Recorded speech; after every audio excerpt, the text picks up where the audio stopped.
चलिए,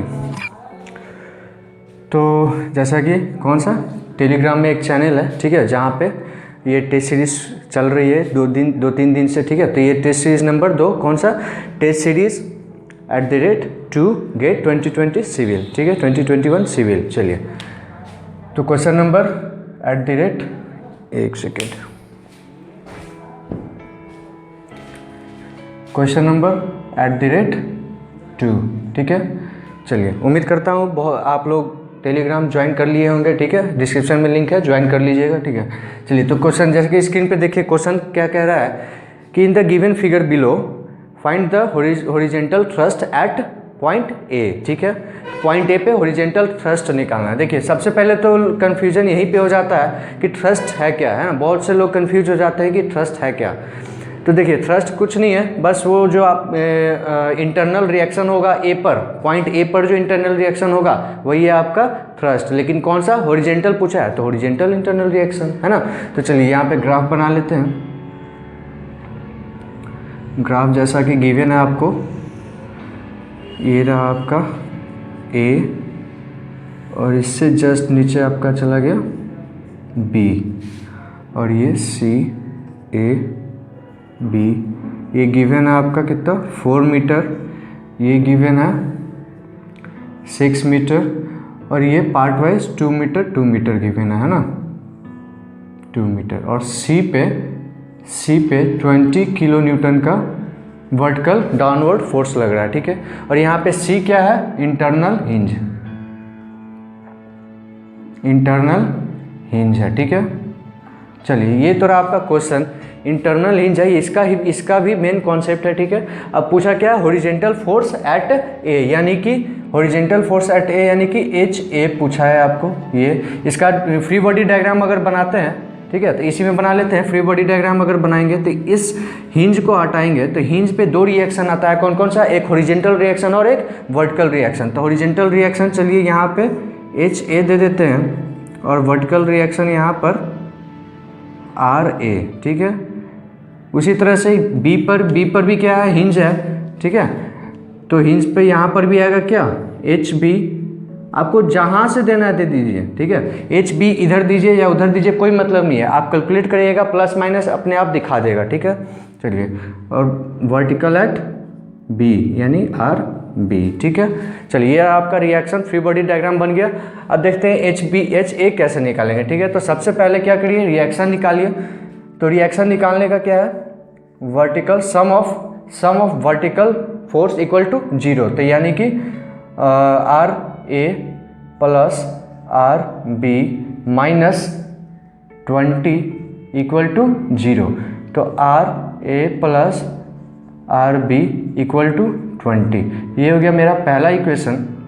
दूसरा equation, sum of horizontal force equal to 0, यानी क्या हो जाएगा, एच ए, अगर उधर प्लस ले रहे हैं तो इधर क्या ले लेंगे, minus H B equal to 0, यानी H A equal to H B. ये रहा आपका दूसरा इक्वेशन, ठीक है, दिख रहा है ना अच्छे से। चलिए, ये रहा आपका दूसरा इक्वेशन। अब देखते हैं, अभी भी मेरा यहाँ एच ए नहीं निकल पा रहा है, ठीक है। तो उसके लिए क्या करेंगे, इंटरनल हिंज पर आएंगे, ठीक है।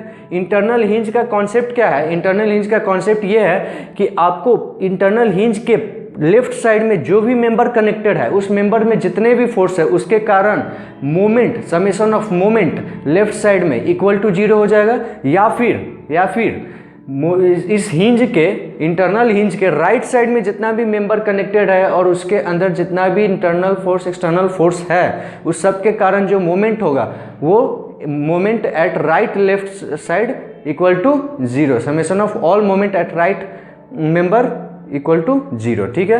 तो यहाँ पे हम लोग किसी एक साइड का कर लेते हैं। चलिए, इस हिंज से लेफ्ट साइड का कर लेते हैं। तो moment, summation of moment at left side, ठीक है, फ्रॉम किस मेंबर का, लेफ्ट साइड का, ठीक है। और किस पॉइंट पे, एट पॉइंट सी, ठीक है, इक्वल टू क्या हो जाएगा, 0 हो जाएगा। क्यों, क्योंकि यहाँ इंटरनल हिंज है, ठीक है। तो चलिए, लेफ्ट मेंबर में देखिए, लेफ्ट मेंबर में कौन कौन किस किस फोर्स के कारण मोमेंट आएगा, सिर्फ आर ए और एच ए के कारण आएगा, है ना। ये 20 किलो न्यूटन के कारण तो आएगा नहीं, क्योंकि इसी पॉइंट पर पूछ रहा है, तो इसके कारण तो मोमेंट इस पे जीरो हो जाएगा, सिर्फ इसके और इसके कारण आएगा।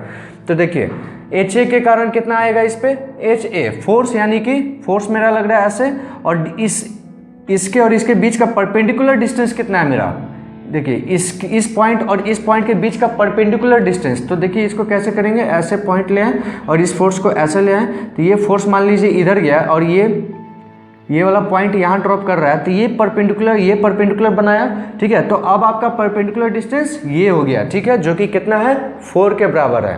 तो एच ए के लिए परपेंडिकुलर डिस्टेंस 4 के बराबर, तो कितना हो जाएगा इस पॉइंट पे, H A into 4, H A into 4 किस डायरेक्शन में, ऐसे देखिए ऐसे जा रहा है, किस डायरेक्शन में गया, एंटी क्लॉकवाइज। तो एंटी क्लॉकवाइज मोमेंट क्या होता है, निगेटिव होता है, तो लिखिए -4 इंटू एच ए, ठीक है। अब देखिए आर ए के लिए करते हैं, आर ए के लिए परपेंडिकुलर डिस्टेंस कौन सा हो गया, ये वाला, ठीक है, या फिर ये वाला, देखिए है ना ये डिस्टेंस, तो ये डिस्टेंस कितना है 2 है।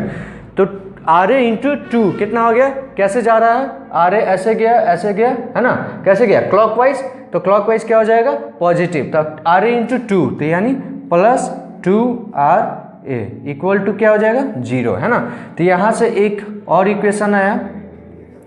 उसी तरह से समेशन ऑफ, देखिए यहाँ से 3 इक्वेशन में आप नहीं निकाल सकते हैं, ठीक है, तो ये क्या करना होगा, एक और करना होगा, ठीक है।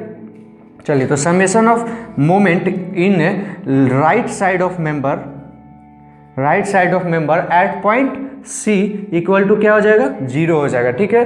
तो राइट साइड ऑफ मेंबर देख लीजिए कौन कौन सा फोर्स है, ये आर बी और एच बी। तो एच बी के कारण कितना आएगा, एच बी के कारण परपेंडिकुलर डिस्टेंस कितना है, इसको आगे बढ़ाएंगे तो ये परपेंडिकुलर डिस्टेंस कितना है, इतना 6 मीटर, ठीक है। तो क्या हो जाएगा, और ये कैसे जाएगा, ऐसे जाएगा, तो ये क्या हो गया क्लॉकवाइज, तो +6 एच बी, ठीक है। फिर देखिए आर बी के कारण परपेंडिकुलर डिस्टेंस ये इतना है ना, इतना, ये परपेंडिकुलर डिस्टेंस 2, तो आर बी इंटू 2 कैसे जाएगा anticlockwise, -2 R B equal to 0। यहाँ से एक और इक्वेशन है, ठीक है। अब देखिए इस इक्वेशन से आप H A plus H B R A और आर बी के फॉर्म में निकाल सकते हैं। तो यहाँ लिख लेते हैं from equation 3 and 4 both side को प्लस करेंगे सिंपल सी, तो क्या हो जाएगी, इसको उधर भेजिए, तो सिंपल हम लिख लेते हैं डायरेक्ट, आप लोग कर लीजिएगा इसको, ठीक है। तो देखिए क्या हो जाएगा 2HA + 3HB equal to RA + RB, ठीक है, ये हो जाएगी, ठीक है, RA + RB, ठीक ना, ये हो जाएगा। आप सिंपल प्लस कर लीजिएगा, 2 इक्वेशन है, इसको सिंपल जोड़ लीजिएगा। तो देखिए अब RA + RB कितना था मेरा, फ्रॉम इक्वेशन 1 कितना है, RA + RB 20, तो यहाँ क्या हो जाएगा 20। HA और HB क्या है मेरा, इक्वल है। दूसरे इक्वेशन में देखिए HA और HB क्या है मेरा, इक्वल है, तो इसमें इक्वल रखिए। तो चलिए हम दोनों HB = HA रख देते हैं, तो क्या हो जाएगा 2HA + 3HA क्या हो गया 5HA, ठीक है। अब देखिए ये 5 से 20 गया, कितना हो गया 4, ठीक है।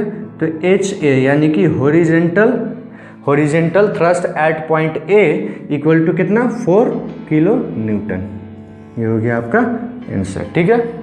चलिए, और मेरे को पता है बहुत से कुछ लड़के होंगे, ठीक है, जिसका आंसर 5 आया होगा, यानी कि ऑप्शन ए आया होगा। क्यों, कैसे, उन्होंने क्या किया होगा, RA और RB उन्होंने देखा होगा कि ये जो 20 है ये सिमेट्रिकली इस पे लग रहा है ना, सिमेट्रिकली मतलब अलग व्यू में देखा होगा, सिमेट्रिकली आधा इस पे और आधा इस पे, 2 मीटर इक्वल डिस्टेंस पे सिमेट्रिकली लग रहा है। तो क्या हो जाएगा, RA को 10 ले लिया होगा, RA को 10 ले लिए होंगे और RB को भी 10 ले लिए होंगे, ठीक है।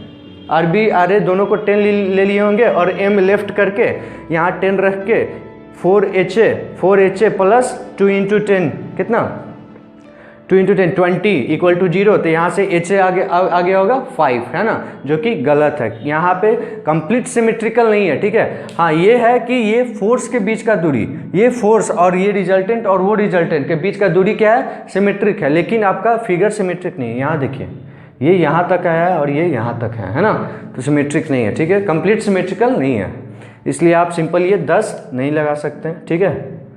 चलिए, तो यहाँ पे कॉन्सेप्ट क्या था, बस ये इंटरनल हिंज का कॉन्सेप्ट था, ठीक है, पहला। और दूसरा कॉन्सेप्ट क्या था, बहुत से लोगों को तो आता ही होगा कि थ्रस्ट का मतलब क्या होता है ना, तो थ्रस्ट में आप फोर्स दे दिया तो ठीक है, थ्रस्ट दे दिया तो कंफ्यूज मत होइएगा, ठीक है, थ्रस्ट का मतलब भी वही फोर्स ही होता है।